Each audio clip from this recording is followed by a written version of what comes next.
DeSanto Propane is 4 generations strong as a trustworthy family-owned business with unmatched customer service. Go online at DeSantoPropane.com for more info or call toll-free at 1-800-752-4574. Since 1937, the difference has been DeSanto Propane.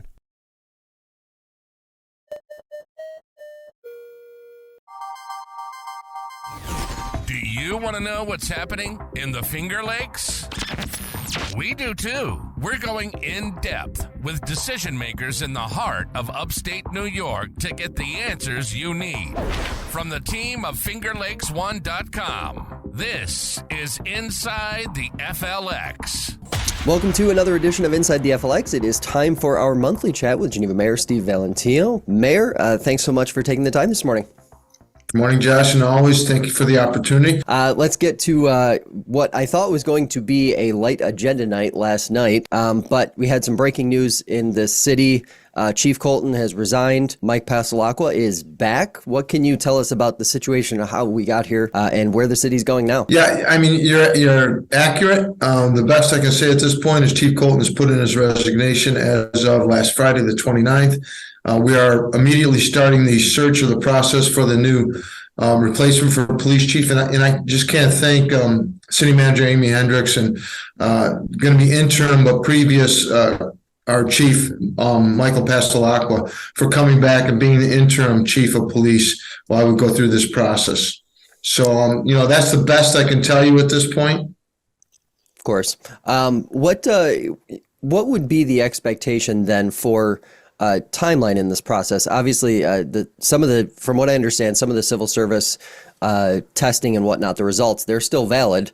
So will that potentially help speed this process up a bit so that the police department can get back going again with a permanent chief here sometime this year? Exactly. Those test results are still there, so we don't have to wait for the civil service test. We had previously 2 internal candidates, and those 2 lieutenants, that was one of the reasons for going to the interim police chief, was to allow those lieutenants to return back to their original position. And if they're still interested in the chief of police position, they can definitely move forward with that. And any of the previous candidates that were in the mix originally can be considered also. Sure. So, yeah, we expect the process to be expedited, especially when comparing it to the previous time we did this. Sure.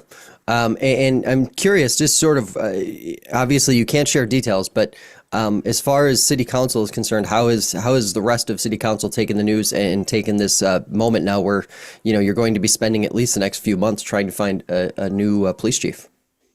Well, let's just make it clear, because the city manager is responsible for hiring the chief of police. So council's role in the actual hiring process is more of monitoring how the city manager's process goes. And the city manager was very effective last time by including members of the community in that search process. So I expect that to take place again.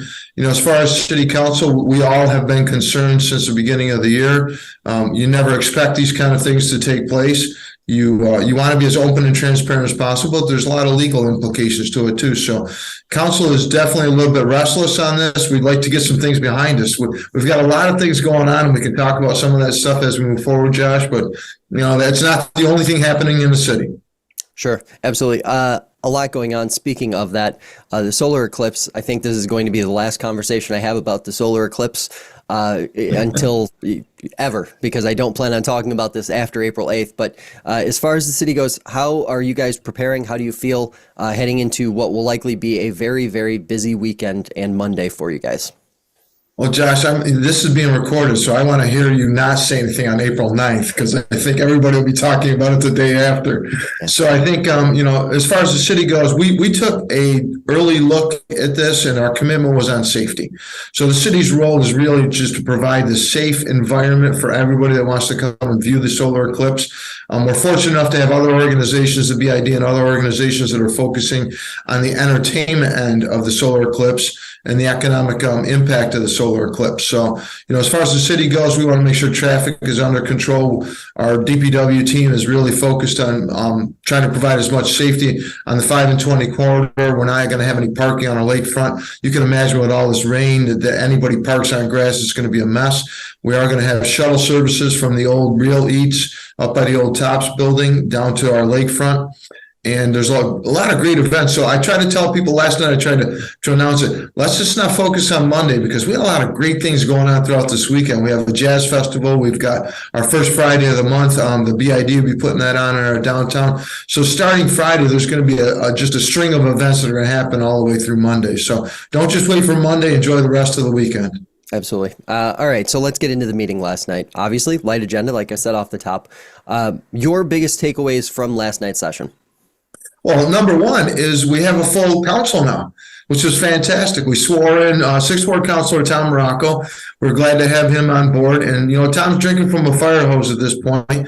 So we're trying to get him up to speed with all the important issues that are coming at him as quickly as possible. And I can thank Tom for, not only putting his name in the hat of being elected, and he's taking this position very seriously. So we're looking forward to Tom being part of our team.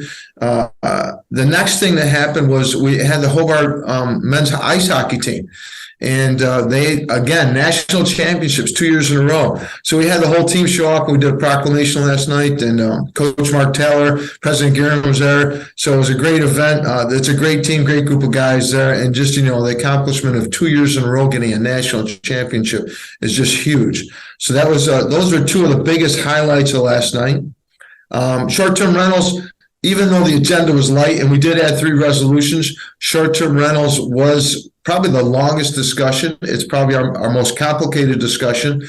Me and Councilor Peeler have been doing this for over a year on zoning and short-term rentals. So we're ready to move things along, but other councilors are still getting up to speed. And I can say that I think next Wednesday, the 10th, we will have our work session, and we'll come out of that work session with some definitive solutions to the current ordinance and the fees that are going to be associated with that.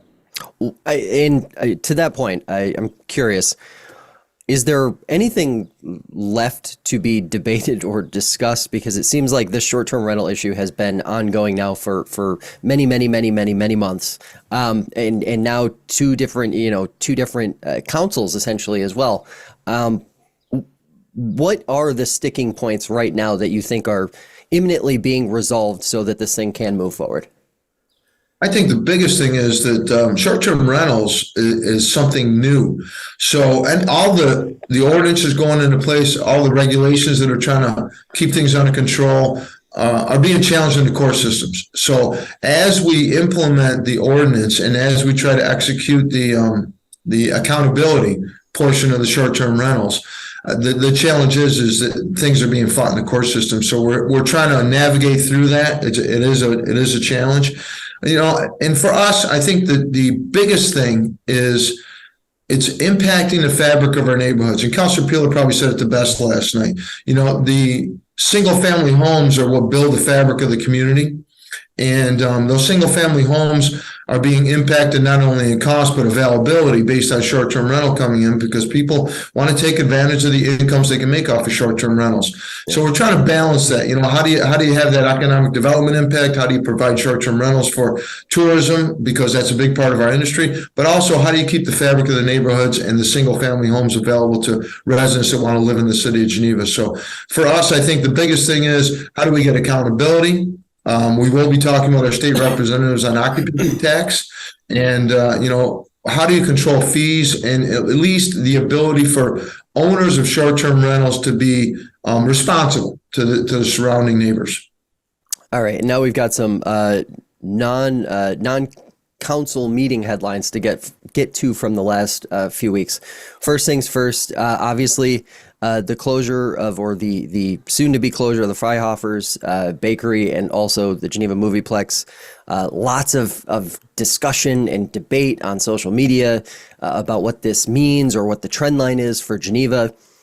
Your thoughts? I wanted to just give you your space to kind of speak to that, and maybe some of the concerns that you've heard from folks who think that this might be yet another signal that the city or Geneva at large is headed the wrong direction? I guess being in manufacturing for over 40 years and, talking about efficiencies and economics constantly, it's an economic thing. And, I've tried to explain this from anybody that maybe is 17 up to 70. And I said, if you owned either one of those businesses and your business was not thriving economically, you couldn't make ends meet, or it wasn't profitable, you have to make tough decisions.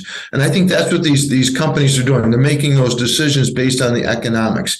And it's interesting when you start having those conversations, people say, oh yeah, the last time I went to a movie, there was 2 people in the movie theater. And why go to the movies when you have this Netflix or Hulu or whatever the access you have in your home with an 80-inch TV that feels like you're right in a movie theater too. So for me, our cultures are changing. And, if it was just one Fryhofers or not the whole East Coast, it would be a different conversation we're having. And will there be, or is there already another bread supplier that's in the mix that's taking over that market share for that company?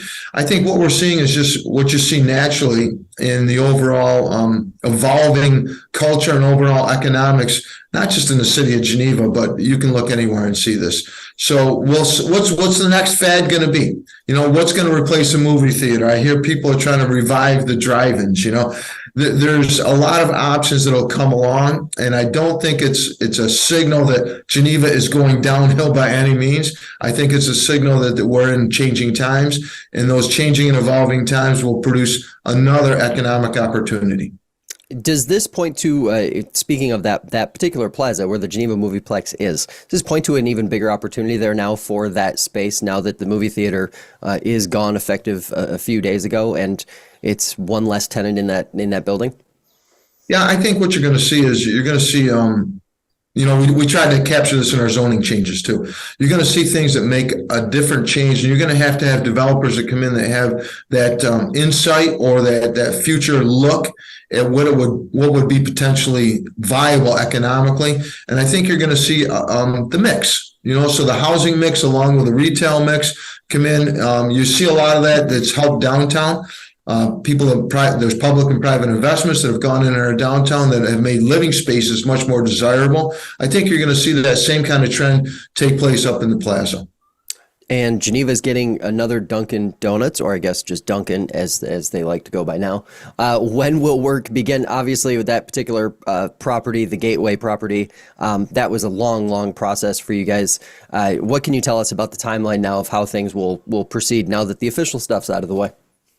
Yeah, I think you're going to see that accelerated. I don't know if you've ever been to the Dunkin' Donuts up on 5 and 20 and you had to wait in that line that's all the way out onto 5 and 20. I think it's going to be extremely welcomed in the community. I think a lot of people will definitely gravitate to the new one. As far as the timeline goes, I think you'll start seeing things kind of be expedited based on getting through the planning board and all the plans that were implemented. I think you'll see them start breaking ground in the next month or two. The space has been prepared, which is great. A lot of the hard work has already been put in place. We'd like to see them up and running by the fall, but that's going to depend on a lot of the challenges that they're going to run into. Is there going to be a drive-through with that particular location? Yes. Yes, there is. No, okay. There will be. Okay. And finally, 5 and 20. We're not done yet there. Talk to us about what the next phase is with that and what that's going to look like this spring, summer, and probably a bit of fall. Yeah, our DRI captured a lot of the 5 and 20 renovations that we've seen, the road diet from 4 to 2. This is state driven, so we don't have a lot of control. In fact, we kind of wish the timing was pushed out by a month to at least get past the eclipse. But unfortunately, we're not seeing the road tore up by Monday, so it won't impact, the eclipse and the traffic challenges that we're expecting to happen. But the state's coming in and they're going to, I don't know if you saw the information, but they're going to do a road diet, but it's not going to be as drastic as what's going on right in front of the city of Geneva. We're going to have 2 lanes in one direction, 1 lane in the other direction. And if you're a bicycle rider, you're going to be welcoming this because the bicycle down the side of that has been jog breaking at times where you go down through there where you're jarring your bicycle around. It's going to be a nice smooth. We're going to have a bicycle lane in there. So I think the improvements are going to be welcomed. And it's going to tie into what we've already done with our DRI. Yeah, absolutely. And one last piece of good news for Geneva, just quickly, your thoughts. Garlic Fest is back on. Bid found a new manager for it. Happy to see that continuing on. Yeah, I think, the Garlic Fest is something that was really welcome to the city of Geneva. I think it fits well on our lakefront, and I really think the opportunities for that to be expanded in the future. I'm glad they found somebody to kind of help them along with promoting that and executing that. I think, there's a lot of good things going on in Geneva. We have to look at challenges that we've had to deal with since the beginning of this council. Nothing like the council in 2020 that had to deal with COVID. So I think we're in a good position. We're starting to look at positive things. And a lot of times we look at what gets accomplished in the first 100 days. There's a lot going on in the city of Geneva. And, last night we actually appointed a new legal firm for the city of Geneva. We have Boylan and Code coming on with us with Romer, Walling, Minnow, and Gold. So we have a new legal firm that's going to be representing us for the next 3 years. And tonight we will be reviewing applications that we did interviews for our city clerk. So this council has been busy behind the scenes or in the scenes, and we got a lot of great momentum, and I think we got a good team. So we're going to get some things moving. Absolutely. Good to talk to you as always. We will be talking to you next month. Thank you very much, Josh. Take care. Have a good day.